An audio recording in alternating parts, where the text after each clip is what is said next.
What's up, guys? Welcome back to Tailgate Talk episode 5. We've got a lot to talk to you today about the NBA playoffs. We've got a daily debate question, but not sure if we'll get to it in time, but we'll see. His three-pointer is intercepted at the goal line. Always Williamson is in the lane. Look out. What's up, Brant? How you doing? I'm great, Logan. How are you doing? I'm doing really good. There's been some really good NBA playoffs going on this week, actually. Yeah, there has. The Bucks and the Celtics, they play Game 4 tonight, as long as the Warriors and the Rockets, they play Game 4 tonight as well. Both those series, the favorite leads 2-1, the Bucks and the Warriors. So what are your thoughts on the Bucks and the Celtics, a couple games that we missed since last time we talked? The Bucks have definitely came back from Game 1. It has been a pretty good series. In the Game 2, the Bucks won 123-102. Celtics' highest score was Marcus Morris, and you can kind of tell why the Celtics lost this game because their highest score was Morris, who only had 17 points, 7 rebounds, and an assist, whereas the Bucks' highest score was both Giannis and Middleton. They combined, Giannis had 29 points, 9 rebounds, 4 assists, and Middleton had 28 points, 7 rebounds, and an assist. He was also 7 and 10 from deep, so that's really good. That's a really good stat. And then Giannis had a bunch of fouls, so he was 13 and 18 from the foul line, so that definitely helped out. And then Bledsoe also helped out with his 21 points. So it wasn't just Giannis this game; it was Giannis, Middleton, Bledsoe. They all helped out to get this win. Kyrie did not do good this game. He only had 9 points, and he was 4 of 18 from shooting. The third quarter was the biggest quarter for the Bucks. They went 39 and 8. The score was 39-18 for the third quarter, and Giannis had 15 points that quarter. So that was all what helped out with that game. Just a combined help instead of just Giannis. It was both Middleton and Bledsoe as well. Also succeeding from the foul line and from deep and getting good amount of rebounds. And Kyrie not helping out was a big reason they lost as well. And what was the next game? Next game was Game 3, and that was on Friday, May 3rd. The Bucks won that game 123-116. This was a much closer game. Bucks' highest score was, of course, Giannis. He had 32 points, a crazy 13 rebounds, and 8 assists. He had a bunch of free throws this game as well. He had 16 points from the free throw line. And then George Hill and Middleton both helped out. Hill with 21 points and Middleton with 20 points. And then the Celtics' highest scorer, Kyrie, came back this game. He had 29 points, 3 rebounds, 6 assists, and also Jason Tatum with 20 points, but it was not enough to get ahead of the Bucks and beat them this game. Boston did outscore them in the third 40-31. They trailed by 17 in the fourth quarter, so it was close, but they just couldn't get ahead. And Boston, another reason they probably lost this game was they had 18 turnovers that led to 28 points for the Bucks. What are your thoughts on that, Brant? Yeah, Game 2, that was definitely a blowout. The Celtics did not even have a chance in that one. But that was expected, the Celtics blew them out in Game 1, so I was expecting a bounce back from the Bucks. But I will be the first one to admit that I was definitely wrong about these Bucks. I did not see them being this good, and I did not see, I don't want to be that fan, but I didn't see the refs helping them out this much either. I mean, come on, dude. Every time Giannis goes into the paint, it's a foul. It's like, man, I don't know. He shot, 26 free throws in Game 3?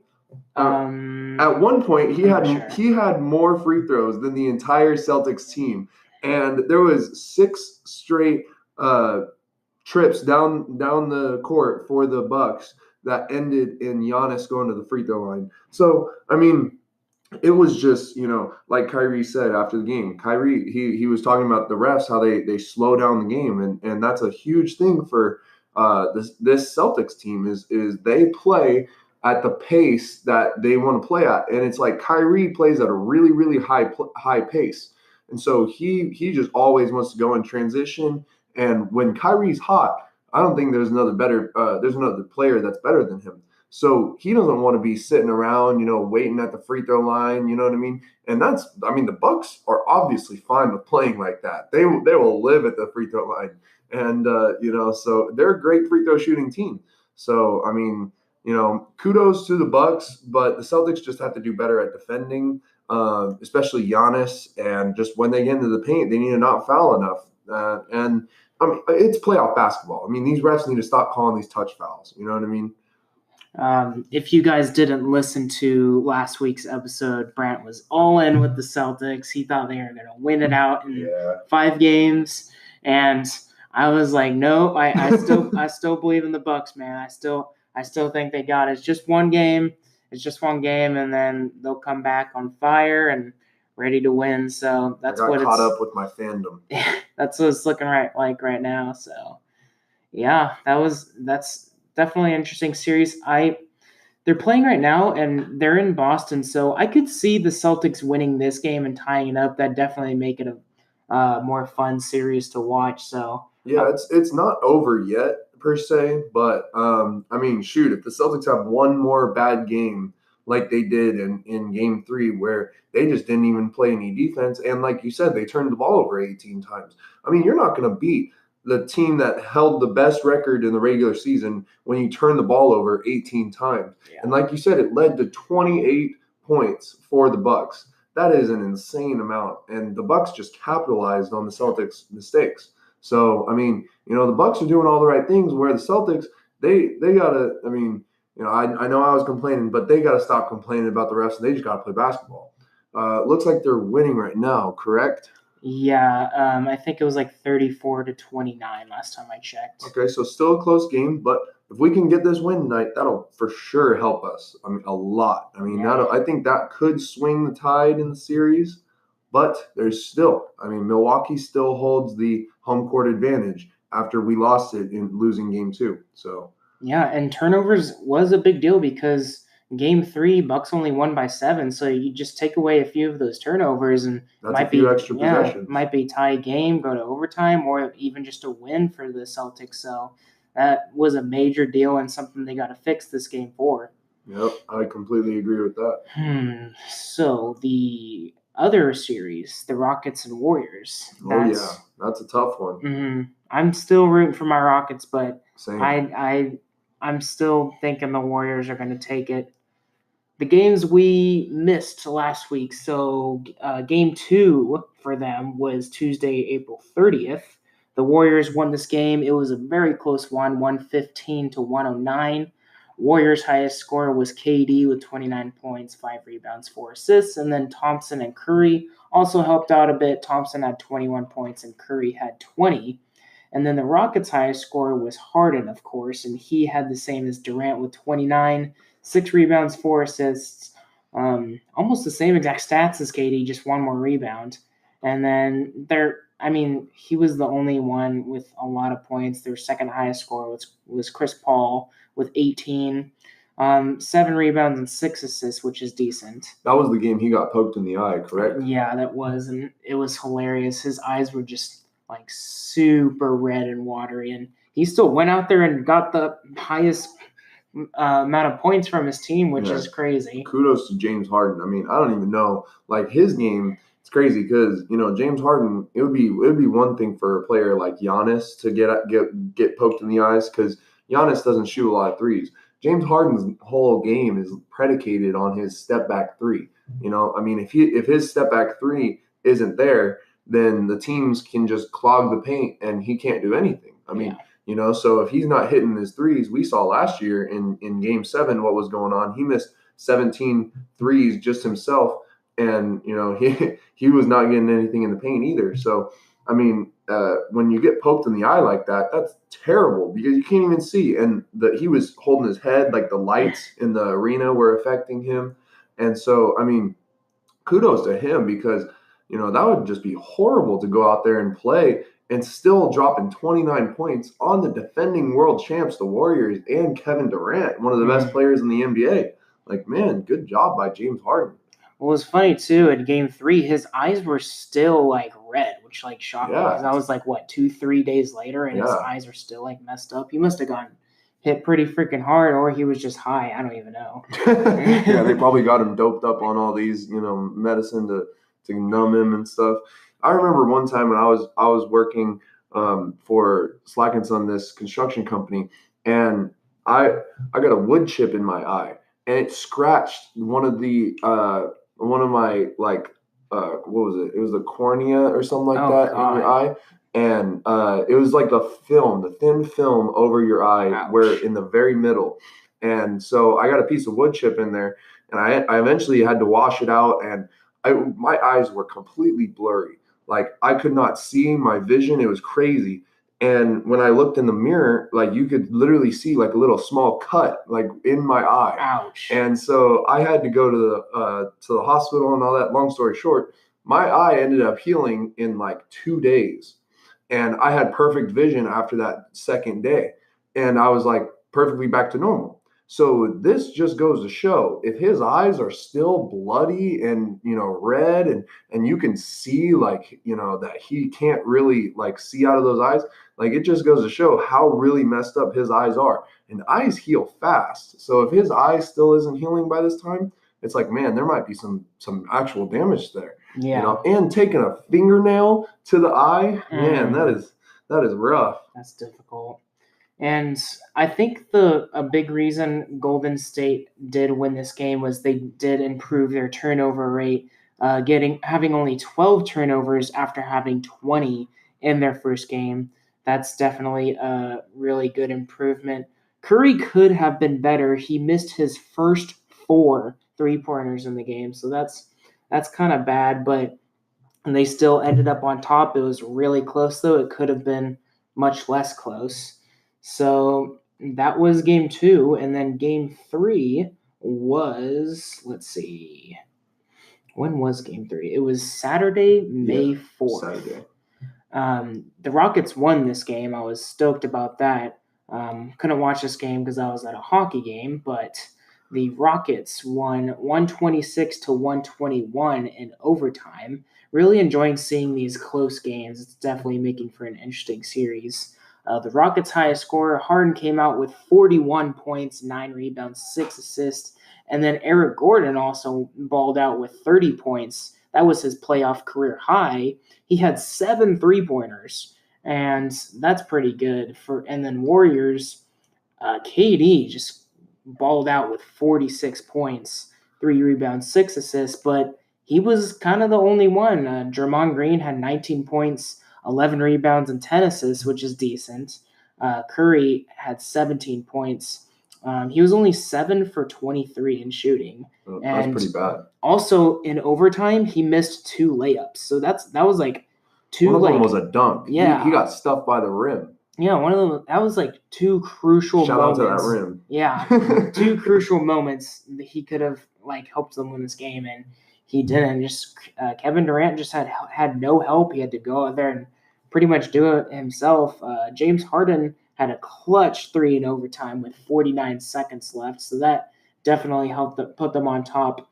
Golden State had a 15-2 run at the end of the third, which helped keep them in the game, and at the end of the third and beginning of fourth, and that put them up 94-93.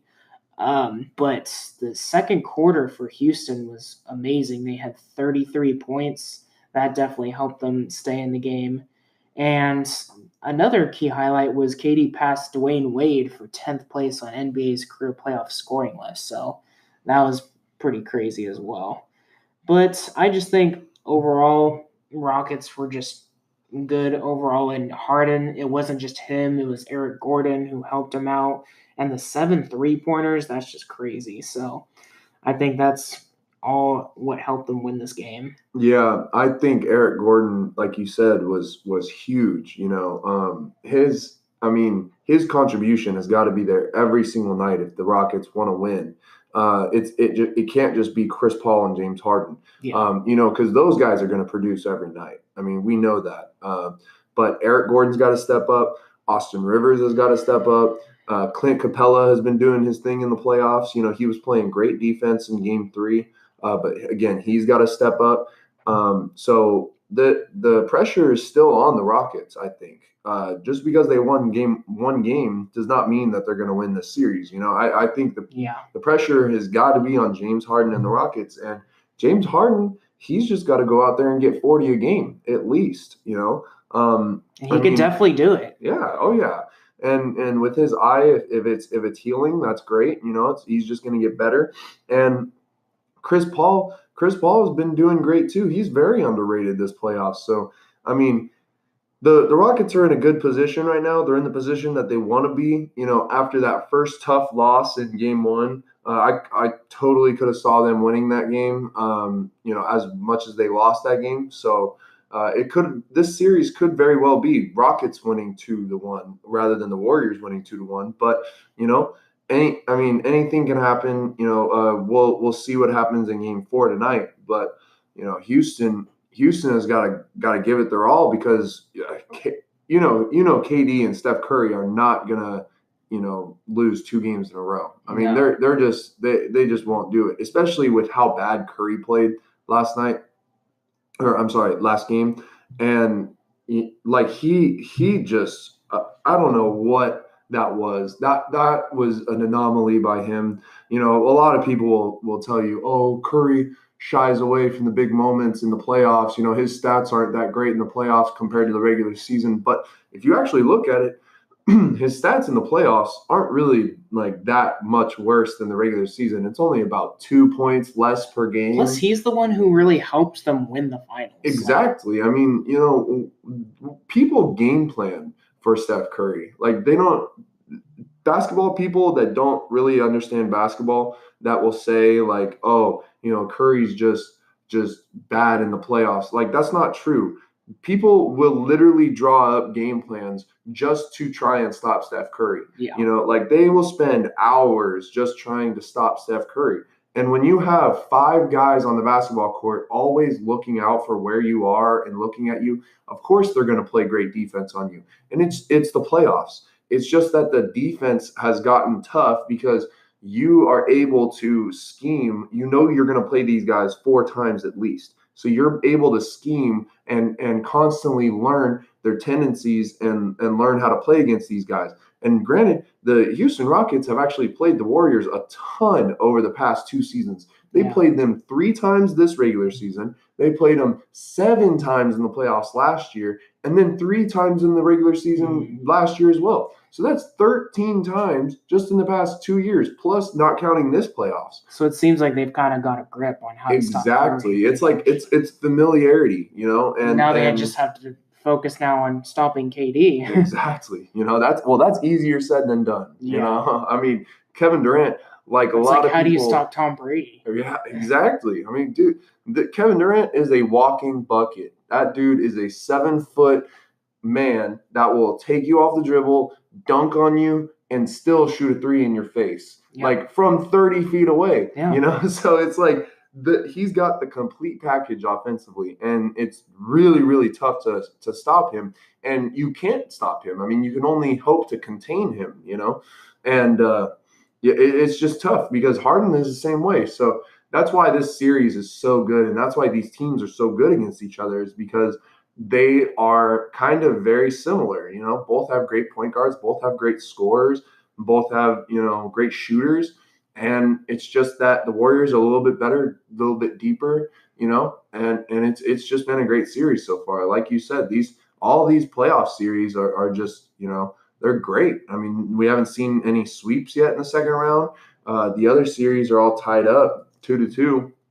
And then hopefully the Celtics can tie it up tonight. But, it's just been a really great second round so far in the NBA.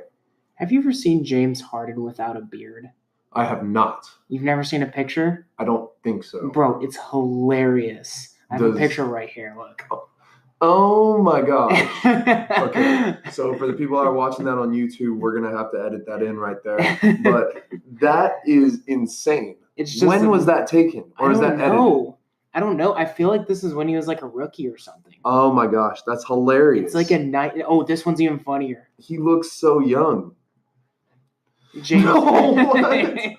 James Softon. Wow. Dude, this is hilarious. He looks like a 18-year-old. Yeah, it's hilarious what he looks like without a beard. I just thought I'd bring that up because I saw it the other day, and I was crying laughing for like at least 10 minutes. It was hilarious. Wow. That's pretty insane.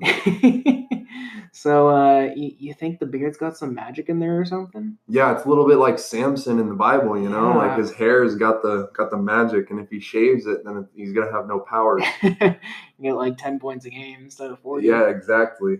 Yeah. The power is in the beard. This next series that I'm going to talk about has probably been my favorite series to watch. It's the Blazers and Nuggets series. Ooh, yeah. This series has been just an absolute blast to watch. It seems like each game has just been super close. And this, how do you say this guy's? I always don't know how to pronounce this guy's name. Is it Jokic? Nikola Jokic. Jokic. Yeah. This guy has been insane and probably one of my favorite players to watch in this series. He's been crazy. So their second game was Wednesday, May 1st. The Blazers won that one 97-90.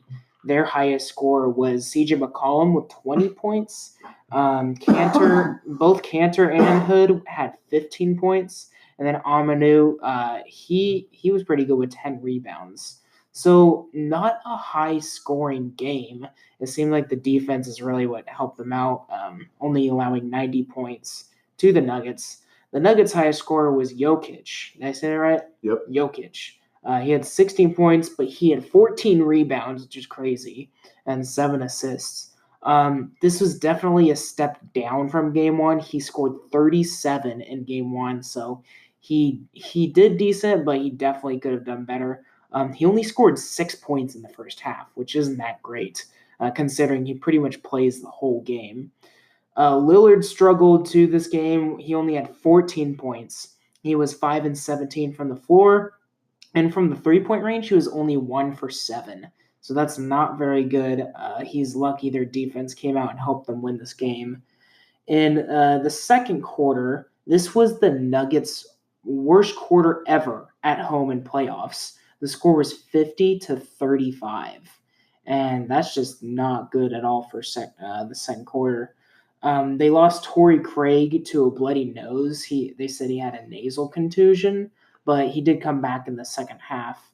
And he wore a mask. He came back with a mask. Did you see that? Yeah. It was like a clear mask, like to protect him from the ball and stuff. Yeah.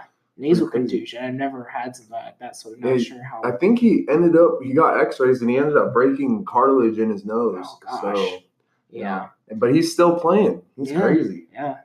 Maurice Harkless also left the game with a rolled ankle. He didn't come back that game. So that's a pretty big loss. Underrated.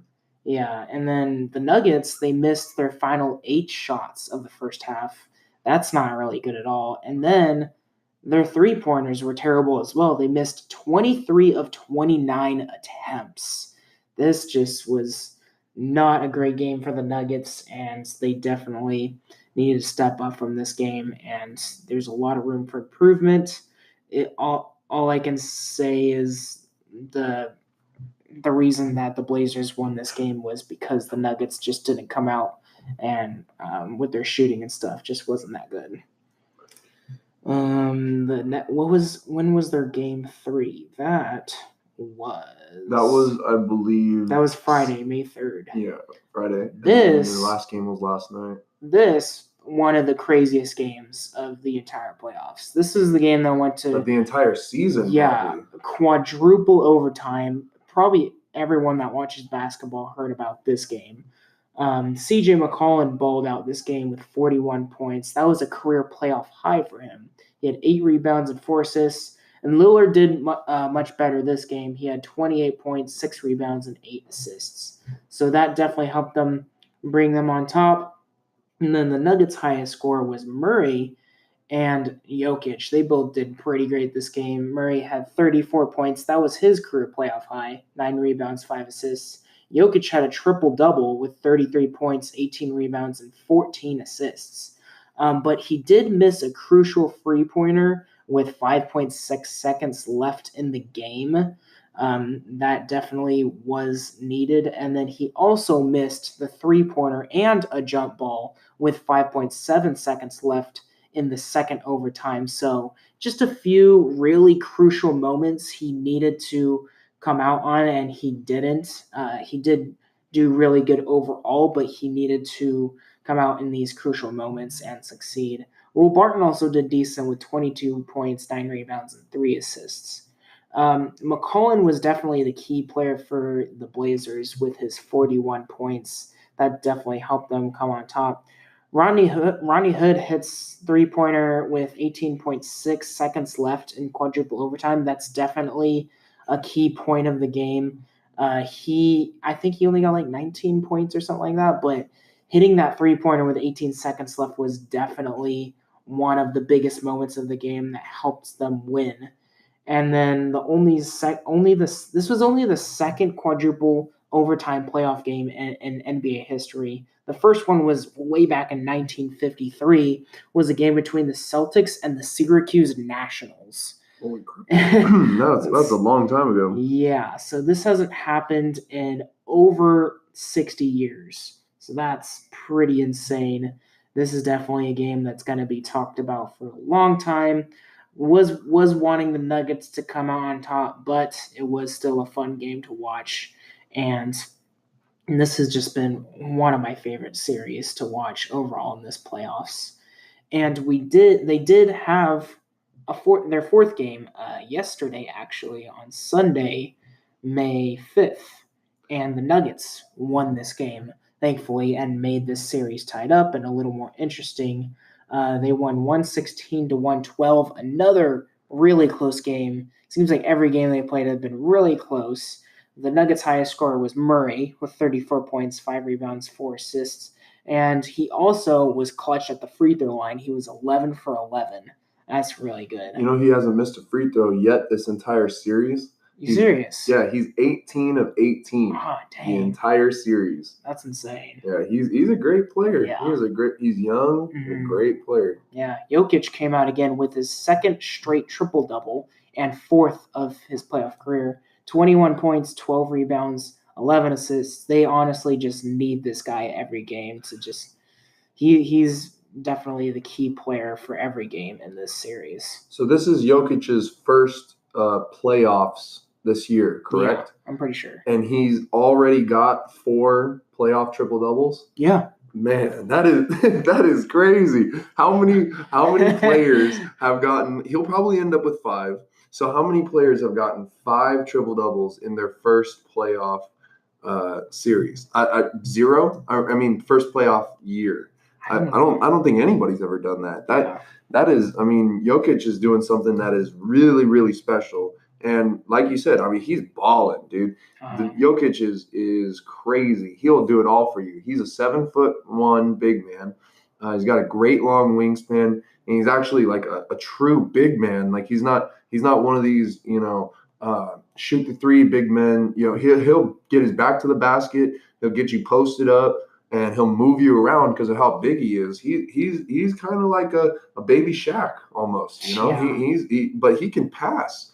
I mean, he I don't know what his assist numbers are, but he's getting triple doubles like crazy. So he can definitely pass the ball. Every time I watch him and Mason Plumlee, his backup, they always have a great 2-man game going on down low, and they'll be passing it back to each other. You know, and it's so helpful for an offense when you have a skilled big man like that, because it takes a lot of pressure off of the guard. Yeah. And you, as a guard, you can know, like, okay, he's not going to turn the ball over, so I don't really have to, like, help him or whatever. And he can get through double teams easy. You know, like all the time I see him, he'll take a post step, he'll bring the ball over to his left, and the guy will come from the double team from up top, and he'll just dish out, right, pass it out of that. And that's really, really, good awareness for a big man. especially because, I mean, guards get steals out of that all the time. Like, I played basketball for, 15 plus years, and you don't know how many times I've been a big man, and I've tried to go towards the middle of the court, and then a double team comes from the top, and I get stripped. And I just see him split those double teams all the time, and he'll pass it out of that. And it's a really great job by him. Yeah, definitely. Like I said, Jokic has been my favorite player to watch. He's just an amazing player, and I'm excited to see him from years to come.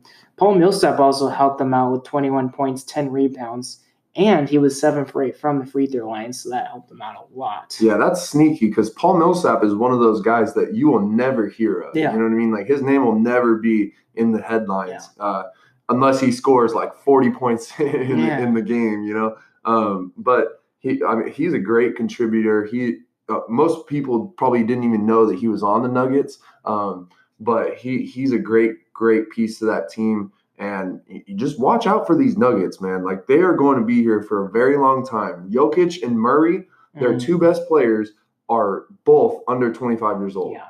So they're going to be here for a long, long time to come. They've definitely shocked me having to go 7 games with the Spurs. I didn't really expect much from them this series, but they were really doing good, and especially just since the Blazers only had to play 5 games with the Thunder, so they had more time to rest. I thought the Nuggets would be way more fatigued, but they just don't seem to let that get them down. Yeah, I completely agree with you. I thought the Blazers were going to have an easy time with these Nuggets just because of the fatigue. Like you said, going through 7 games is tough. Yeah. But they've made it a great series. What was crazy about the game, too, is this was Portland's first playoff loss at home this season. So the Nuggets had to travel to this game as well. So being fatigued and having to travel all the way to Portland. So it's crazy that they're able to keep up with them. The Nuggets seem to be doing good in close games as well. They're in the regular season, they were 13-3 from games decided by 3 points or less. That's a very mature team. That's signs of a team that's knowing how to close games out. And that's kudos to them because they're really young, like we were saying, and that shows a lot of maturity, being able to close games out, especially in the playoffs. And they could very well be winning this series 3-1. They could have won that 4 overtime game, but just like the Blazers did. So the Blazers are kind of lucky. And the other game they lost was only 97-90, so that was close as well. Exactly. So I honestly don't know who's going to come out on top with this series. It's going to be – I could definitely see it going 7 games again. Yeah, it'll be fun to watch. Fun to watch for sure. The last series was the Raptors and the 76ers. So their game 2 – or actually their game 3 was on Thursday, May 2nd. The Sixers came out on top of this game, 116-95. Their highest scorer was Embiid with 33 points, 10 rebounds. And he was also 12 for 13 from the free throw line, which is crazy. And then Butler also helped out with 22 points, 9 rebounds, and 9 assists. That's really good as well. So Butler and Embiid really helped out with this game. And it's not a shock to me. I expect these 2 players to ball out every game. It seems like I don't think Butler really comes out every game, but he seemed to really do good this game. Yeah, I completely agree with you. And like you said, the 12 for 13 free throws Embiid that Embiid did, that's impressive. From a 7-foot big man, Embiid can shoot the ball. He can shoot the 3 a little bit. But going 12 of 13, that's like 93% or something like that. So it just seems like the bigger men usually get more free throws just because it's so hard to stop them. So you just foul them. Yeah, exactly. Yeah. And you normally see big men like Embiid that they're bad at free throws. I mean, look at DeAndre Jordan. He shot 40% from the free throw line when he was in LA. Dwight Howard is horrible at free throws for his career. I mean, even Shaq's horrible for his career. So it's crazy to see that these big 7-footers like Embiid and Jokic, both they're shooting 80% from the free throw line on the season. That is just a killer because, you can't hack a Shaq. You can't hack an Embiid. He's going to make them and that'll tear you up at the end of the game. So it's Philly's very dangerous, and Kawhi is just unreal for Toronto. Kawhi was good this game. He was their highest scorer with 33 points. So that was their best player. And then I don't know how to pronounce this guy's last name. Pascal Siakam. Yeah. He had 20 points. So not amazing, but he helped out as well. But he's another one of those guys that will never be in the headlines, like Paul Millsap. He's averaging 21.3 points per game in these playoffs so far. Yeah, that's good. So that's a really, really nice addition for the Raptors. And I mean, Kyle Lowry has got to step up. He has to do more. Yeah. I mean, that's the bottom line for the Raptors. Kawhi is carrying these guys. Kawhi and Siakam are both carrying these guys. Combined, they're averaging close to 60 points a game. So it's just unheard of that that Kyle Lowry is just doing bad. Like, it's crazy to me that he's doing this bad, because he doesn't even have any pressure on him to do good. So it's like, where are you, Kyle Lowry? You need to show up. And another thing they seem to need definite improve on from this game was rebounds. The rebounds were really low for the Raptors this game. So that's probably one key mistake they made this game wasn't really close. So that's probably one of the reasons why. And like you said, Kawhi, he's like kind of like the only hope for the Raptors. I mean, Siakam's good too, but Kawhi seems to be like the only elite player right now. And one thing that definitely helped the Sixers win this game was Embiid coming back and being much better this game than he was his previous two games. He was not very good in his previous two games, so just coming out with 33 points this game definitely helped them win this game. So that was not really interesting game to watch, but their game 4 was the game 4 Sunday. Was a little bit more interesting. Yeah. It was definitely much closer, being a 5-point game. Raptors came out on top on this game 101-96. Kawhi again was their best scorer with 39 points, 14 rebounds, which is crazy, and 5 assists. He also had a clutch 3 with like a minute left. That definitely helped them win this game. But he seemed to be the only one in this game. Their next highest score was Gasol with 16 points. That's like nothing almost. So like they definitely need more players to step up. I don't know where Kyle Lowry is. And the Sixers, they didn't seem to just do that good this game. Butler was their only really high scorer with 29 points, 11 rebounds, and 4 assists. JJ Redick had 19, and Embiid once again didn't really score that much this game. He had 11 points, but he did play through an illness. He said he was like, the coach said he was like really sick that morning, and he texted the coach saying that. But he played through it, so that's probably a key reason why he didn't score that much. He only took 4 shots in the first 32 minutes, which is insane, and he also missed 3 straight free throws in the fourth quarter. So that was a big crucial mistake as well. Yeah, this series is definitely fun to watch just because of the back and forth between these two teams. I mean, these teams play each other 4 times, I believe, in the regular season. And so they're another one of those teams that are, like I said, with the Rockets and the Warriors, they're very familiar with each other. And Kawhi is, I mean, like I said before, I can't stop talking about Kawhi just because he's been so good this playoffs. And I mean, man, the Raptors are so lucky they have him, because without him, this could be a freaking sweep. Yeah. I mean, the 76ers, they don't even have Embiid at full strength, and they're just tearing them apart. Yeah. And so without Kawhi averaging 38 points a game this series, the Raptors would be nowhere. Siakam is great, but like you said, he's not going to get the job done himself. Yeah, and he didn't show up game 4 as well. Exactly. But the Raptors ended up winning game 4 somehow. So It's just because they just kept the Sixers to 96. Embiid didn't do anything for them. He had 11 points. That was great defense, right? Yeah. Yeah. Or also just Embiid being sick might have helped them out as well. I don't know. I don't know if it was his sickness or he was just not in it that game.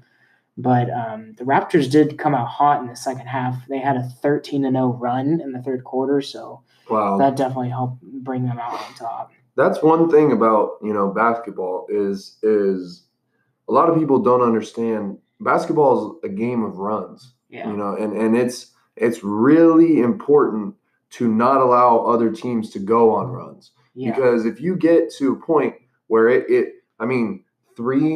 three points, that's one possession, right? That can turn into 6, that can turn into 9, and then pretty much, if they get another one, that's 12. I mean, you could be down 10 or 11 points really, really quick, you know what I mean, in 3 or 4 possessions. So it's like, man, the NBA, it is so back and forth, and the third quarter especially is what I've been noticing, especially with the Celtics, but the third quarter is where a lot of these teams go on runs. And the third quarter is where a lot of these games are actually won, because if you can hold on to that lead late in the fourth quarter, the team is just going to give up. The other team you're playing is just going to give up. And so it's like all these teams, you see that they go on 13-0 runs, 15-2 run, like you said with the Warriors earlier. The Celtics, the Bucks will go on a 14-0 run against the Celtics in the third quarter. So it's like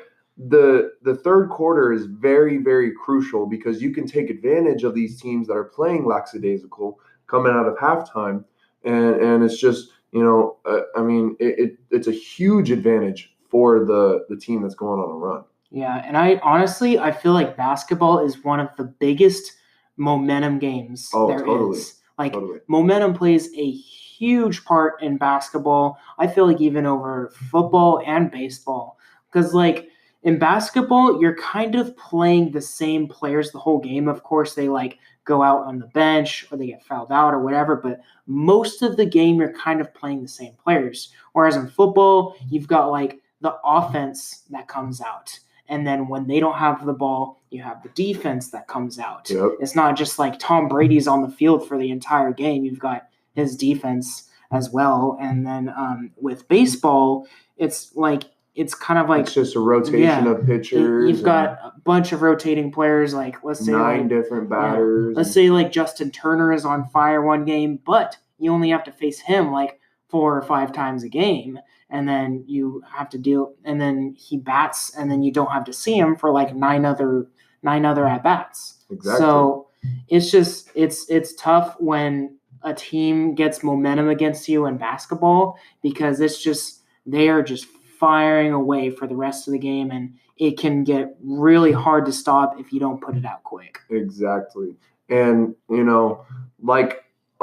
a good coach will notice when the opposing team is about to go on a run. So when they see, they're like, okay, it's been 2 or 3 possessions without a bucket for us, and they've gotten a bucket on the past 3 possessions. So that's a 7-0 run right there, or maybe even more, maybe a 9-0 run. Yeah. And a good coach will call a timeout to stop that momentum, because he knows that, okay, let's get the fans out of it, especially if it's in their home court and they're going on a run. Mm-hmm. Let's get the fans out of it. Let's slow the game down. Let's regroup. Let's get our game plan down. Mm-hmm. And that's what a lot of these teams have to do. Now, granted, these teams are NBA teams. They're a lot better at holding their momentum than a high school or college team is. But at the same token, the other team is better at breaking that momentum than a high school or a college team. Yeah. So the playoffs are crazy, because you're playing the same team at least 4 games, probably more. Just like in all these cases, they're probably going to play to 6, maybe even 7 games. But it's all about, like you said, matchups and game plan. And it's like you gotta go on a run. You gotta stay away from letting the other team get going on runs, and you just got to play solid basketball. Playoff basketball is going to be slower than the regular season. There's not going to be as many points scored unless it goes into like a 4 overtime game, like the Denver one. But it's just you gotta stop those runs. Those runs are huge, especially in the third quarter or the second quarter, right before halftime and right after halftime. Yeah, because like you get a run in the second quarter right before halftime, and then you gotta make different game plans during halftime. Exactly. You go into halftime with a ton of momentum. The other team is thinking about that run, that you went on, and it's just. Basketball is a mind game as well, especially when it comes to the playoffs when you can actually game plan for the team that you're playing. And yeah, like you said with football doesn't really rely on momentum as much because you could be marching down the field. You could go 80 yards down the field, be on the 1 yard line, and then throw a pick six in the end zone, and it goes the other way, and it's 7 points for the other team. Yeah. So you did all that work, and then the other team still scores 7 points. You come out with nothing. So, I mean, that's just one example of one sport. But, basketball, it's all about the runs, especially in playoffs. Yeah, I mean, baseball, for example, yesterday the Dodgers were playing the Padres, trying to sweep them this game. And we got down 4-0, and someone hit a 3-run home run. I think it was Muncy. And then Chris Taylor comes out. Oh, Brant's choking on some water.